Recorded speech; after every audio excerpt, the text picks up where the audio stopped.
If it wasn't for the Puerto Ricans, Teofimo Lopez would be asked out. Gassed out. Man, I know there was a lot of Puerto Ricans in the sport of boxing that was mad at Teofimo Lopez. What was it, like a year ago, when he said that comment about Puerto Ricans, that he'll beat all the Puerto Ricans, that they easy work, that Subriel Matias is one-dimensional and things of that nature, and a lot of Puerto Ricans people got mad in the sport of boxing. Remember? Champion, but he's the most softest fighter in the division. He's one-dimensional to the point where Puerto Ricans, man, I tear they butt up. Puerto Ricans are easy to beat. Puerto Ricans are easy to beat. And I don't care if the Puerto Ricans feel some type of way. A lot of Puerto Ricans was mad. They was mad at Tio, right? They was mad at Tio. But at the end of the day, put it this way. The Boricua, Gustavo, the WBO president, is actually the one that's saving Teofimo Lopez's position and where he at in the sport of boxing, because he's still a champion. Let's not forget that several months ago, you know, after the fight with Arnold Barbosa, and he did an IG live, and you know, it seemed like he said, where the liquor at, where the nigga at, and a lot of people, you know, the African American, the black community was getting mad that he's not being disciplined, that the WBO ain't stripping him. So there was a lot of people going at the president of the WBO, the Boricua, Gustavo, to strip Teofimo Lopez, right? Gustavo went out there to the Boxing Voice. They asked him. You know, he said on Twitter that he was going to investigate Teofimo Lopez and things like that. But they decided to let Teofimo Lopez keep his strap. Now, because Teofimo Lopez has a belt, is the reason why Teofimo Lopez is not 100% blackballed in the sport of boxing. Because if it wasn't for the Boricua Gustavo, right now we'll be looking at what Teofimo Lopez is going to be doing in the sport of boxing. Oh, yeah, he got a brand name, but a lot of people are going to be running up to Teofimo Lopez and want to fight him.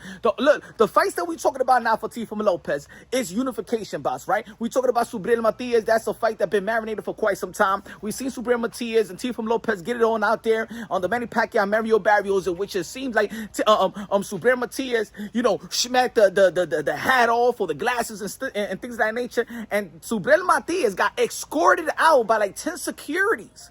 You know what I'm saying? But that's a fight that could be taking place. We've seen Teofimo Lopez jump in the ring when Richardson Hitchens beat George Camboso. That's a fight that could be taking place, right?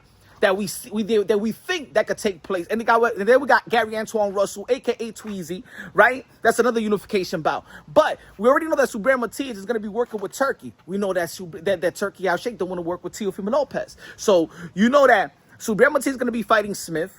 Richardson Hitchens, Turki Alalshikh sent a message to Richardson Hitchens that he's not going to work with him unless he signs with Eddie Hearn, right?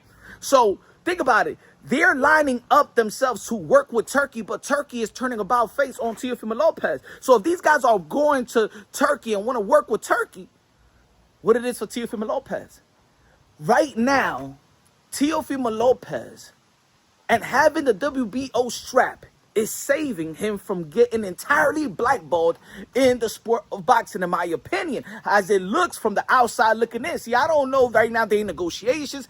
I don't know if just the perception of what we see and what we hear, maybe behind the scenes, is so much different. Because in the sport of boxing, let me say it like this, man, behind the scenes is kind of different than what's on the surface. So we don't know what's going on, right?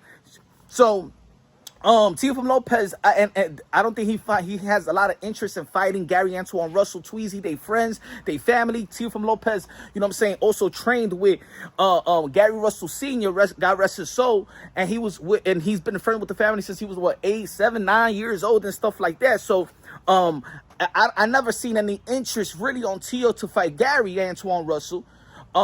We've seen that Teofimo Lopez had a contract to fight Subriel Matias before fighting Arnold Barbosa, $2.8 million pay-per-view, and he was going through litigations, and that's the reason why he felt he didn't need to secure that deal.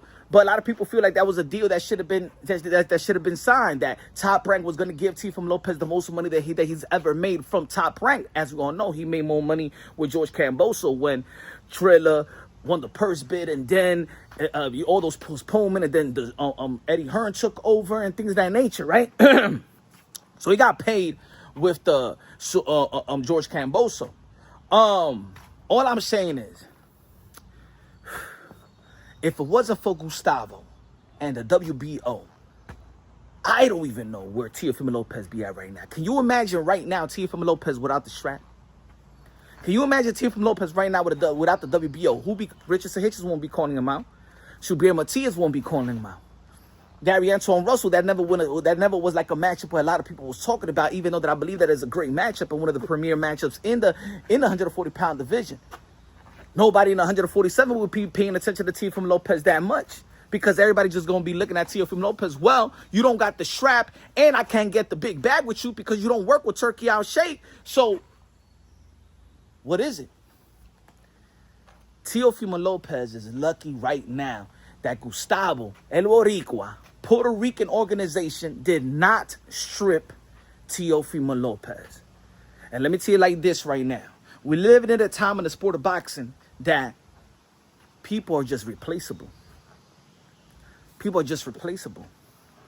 You really gotta, the way that boxing is right now, that is not a hot commodity sport, that is not a highly demanded sport. Think about it. Turki Alalshikh is out here just spending his money, but take out Turki Alalshikh. Think about it. Take out Turki Alalshikh now. Let's say Turki Alalshikh said, I don't want to deal with this boxing stuff. I don't want to do soccer. And my country wants soccer. Not a lot of people not into the boxing like that in my country. Look, Canelo Alvarez came over here and there was like 7,000 people. Nobody gave a fuck. You know what I'm saying? Top Rank don't got ESPN. Say, there's rumors out there that PVC is not gonna. It's that their time with Amazon Prime is not gonna be that long. The Zone is there, but guess what? Who's on the Zone? Eddie Hearn. Eddie Hearn doesn't like Teofimo Lopez. Oscar De La Hoya does like Teofimo Lopez, but he's still contracted by Top Rank.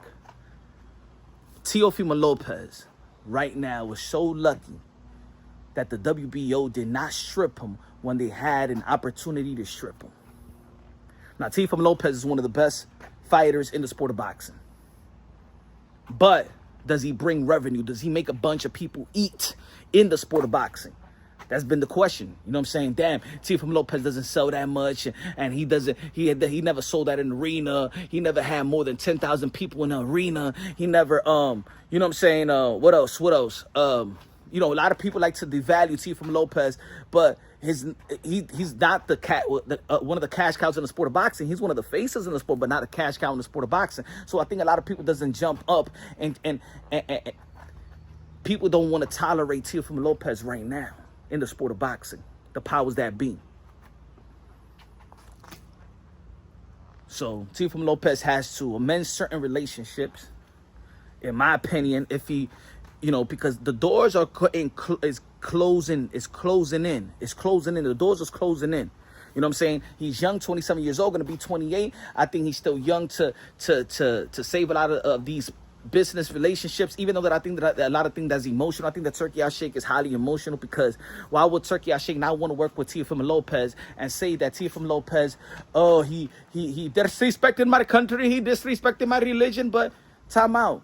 Ryan Garcia, who I'm a fan of Ryan Garcia as well, he the one that said that every Muslim is pedo. That's what Ryan Garcia said. But he still headlined Times Square. You still didn't care. So I think that, man, it's something about that. What Teofimo Lopez said to Turki Alalshikh, that he's highly emotional. Yeah, at the end of the day, everybody needs to take responsibility and accountability to what comes out their mouth. And, you know, it's still a business. But if it wasn't for the Puerto Ricans, Teofimo Lopez would be asked out.